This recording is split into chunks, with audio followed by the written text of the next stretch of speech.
You ever just look down at the ground and think about what's going on down there? Like when you're digging in the garden? Yeah, exactly. Or even just walking through the park, and you see that layer of dirt and leaves. I know what you mean. Most people just see dirt. But for us, it's a whole world, right? A whole universe, really. And today, we're diving deep, literally, into some incredible new discoveries about the microbes living way down in the soil. And this isn't just some obscure science thing. It actually affects you every single day. Big time. We're talking about clean water, healthy ecosystems, things everyone needs. It's like there's this hidden force under our feet that's keeping the planet running, and we're finally starting to figure out how it works. Absolutely. We've got some really exciting research to unpack today, stuff that's really pushing the boundaries of what we know about these deep soil microbes. Yeah, and get this. Scientists have found a whole new phylum of microbe down there. A new phylum. That's huge. It is. As we go through this, you'll see why this discovery is so groundbreaking. It could change how we understand some pretty fundamental processes on Earth.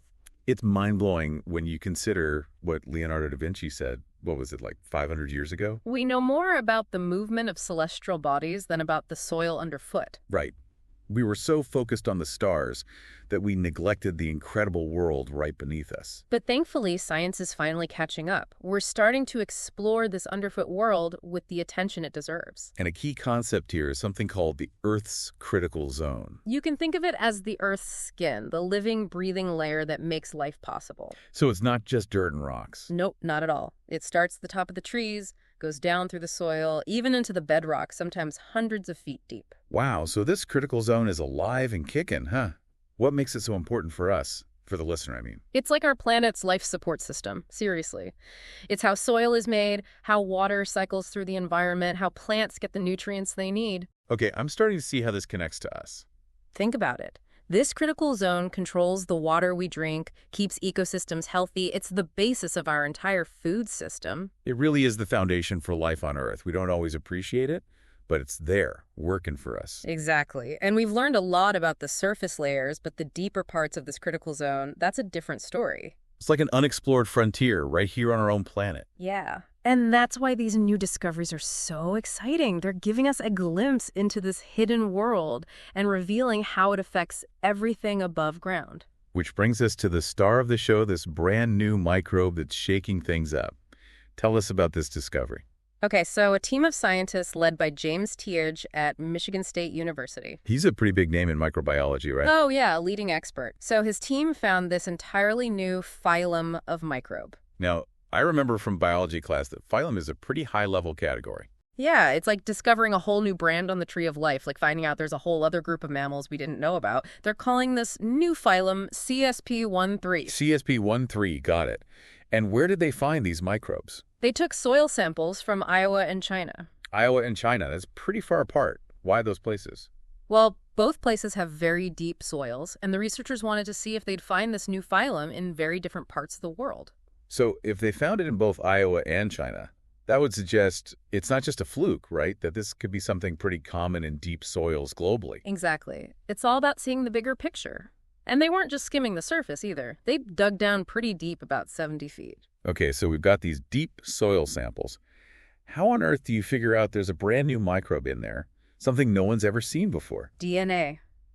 It's all about the DNA. Of course, DNA, the blueprint of life. Right. They extracted DNA from the soil samples and compared it to known DNA sequences. And what they found was unique. These sequences didn't match anything in the databases. So they were looking at a set of instructions that no one had ever seen before. Exactly. And that's how they knew they had stumbled upon a new phylum. That's incredible. And what did the DNA tell them about where these CSP13 microbes came from? What's their backstory? Well, it looks like their ancestors lived in water millions of years ago. Hot springs, fresh water, that kind of environment. Wow, so they made a pretty big jump from water to deep soil. They did. Over a really long time, they evolved and adapted to survive in these very different conditions. It's like they slowly moved from the comfy topsoil down to the harsher, nutrient-poor deep soil. So they basically traded their swimsuits for digging tools, huh? Something like that. And, you might think that things living so deep underground would be kind of dormant, just hanging out until things get better. Yeah, like they're in hibernation or something. But that's not what the research shows. these CSP13 microbes are actually active and growing. No way. They're thriving down there in the dark. They are, slowly, but they're definitely not just sitting around waiting. The DNA shows they're actively doing their thing, metabolizing, growing the whole shebang. That's amazing. And it's not just that they're there, it's how much of them there are. Right. In some samples, they make up more than half of the entire microbial community. More than half. That's like saying they're running the show down there. They kind of are. In surface soil, you see a lot more diversity, but down deep, it's the CSP13 world. So what makes them so successful in this deep, dark world? What's their secret? It's all about adaptation. They've had millions of years to evolve and get really good at living in these conditions. So they're like the ultimate deep soil specialists. Exactly. Deep soil is very different from the surface. It's more stable, but there's not a lot of easy food down there. So no pizza delivery to the deep soil. Not exactly. But these microbes have figured out how to use what's there, how to break down complex molecules and get the energy they need. That's why they're so dominant. Makes sense. They're masters of their environment. Now, earlier we talked about how deep soil helps purify water. Where do these CSP13 microbes fit into that picture? Think of soil as a giant filter. As water moves through it, all sorts of impurities get removed. The surface soil does a lot of the initial work, but... It's a small area and water moves through it quickly. Right. Deep soil, on the other hand, is a much bigger filter, and water hangs out there for a lot longer. More time for cleaning. Exactly. And that's where our new friends, CSP13, come in.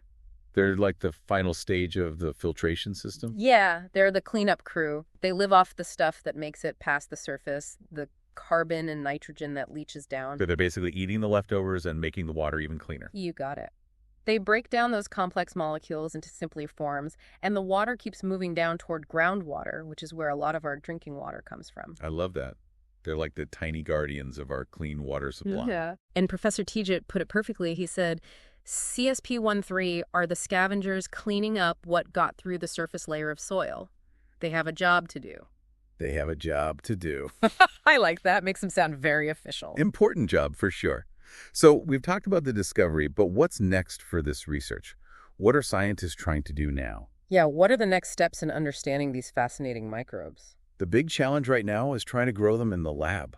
Ah, so we can study them up close and personal. Exactly. If they can get them to grow in a controlled environment, they can really dig into how these microbes work, their metabolism, their genes, the whole 9 yards. But I imagine it's not easy to recreate the conditions of deep soil in a petri dish. You're telling me most microbes are actually really hard to culture in a lab. They need very specific conditions, temperature, pressure, nutrients, and it's tough to mimic that perfectly. So it's like trying to create a miniature ecosystem in a little dish. What approaches are they using to try and coax CSP13 to grow? Remember how their ancestors lived in hot springs? Right, that was pretty cool. Yeah. So they're trying to grow them at higher temperatures, thinking that might be the key. They're using what they know about the microbe's history and its DNA to try and recreate the perfect environment for it. It's like microbial detective work. And I hear that Professor Taj has a knack for culturing tough microbes. He does. He's isolated and grown microbes that everyone thought were impossible to culture, including some that can break down really nasty pollutants. Oh, wow. So he's got a good track record. Ugh. That's got to be encouraging. Definitely. So why does all this matter? Why should someone listening care about these tiny microbes living deep underground? Yeah, what are the practical implications of understanding them better? Here's the thing. Microbes are incredibly powerful. They can do things we can only dream of. Like breaking down those nasty pollutants you mentioned. Exactly. These CSP13 microbes might have unique genes or enzymes that could help us clean up the environment. If we can figure out how they do it, we could use that knowledge to develop new technologies. So these little guys could hold the key to solving some big environmental problems. That's pretty amazing. It is. It all comes back to that idea of a hidden force. We're just starting to scratch the surface of what these microbes are capable of. And for those who want to dive deeper into the research itself, where can they find it? The paper is called Diversification, Niche Adaptation, and Evolution of a Candidate Phylum Thriving in the Deep Critical Zone by Wenlu Feng and his colleagues. It was published in the Proceedings of the National Academy of Sciences, or PNAS, on March 18th, 2025. Got it. PNAS, March 18th. And I believe there's a DOI as well. Yes, the DOI is 10.1073 PNS 24244-63122. You can use that to find the paper online. Perfect. We'll be sure to include that in the show notes. So as we wrap up this deep dive, what's the big takeaway for our listeners? I think the biggest lesson here is that there's still so much we don't know about our own planet. We tend to look out at the stars, but right here, under our feet, there's a whole world waiting to be explored. It's a good reminder to stay curious, right? Even about things we think we understand, like soil. Absolutely. Yeah. And this research shows that these seemingly simple things can be incredibly complex and important. These microbes are doing a vital job keeping our water clean and our ecosystems healthy, and we're only just beginning to understand how they do it. It's a beautiful example of how everything is connected, even the tiniest microbes and the water we drink. We often take these things for granted, but there's a whole world of hidden processes working to keep us alive. Exactly. And who knows what other amazing discoveries are waiting for us down there. That's the exciting part. There's always more to learn. So keep that curiosity alive, folks. You never know what you might find, even in your own backyard. Thanks for joining us on this deep dive. It's been a pleasure. Until next time, stay curious.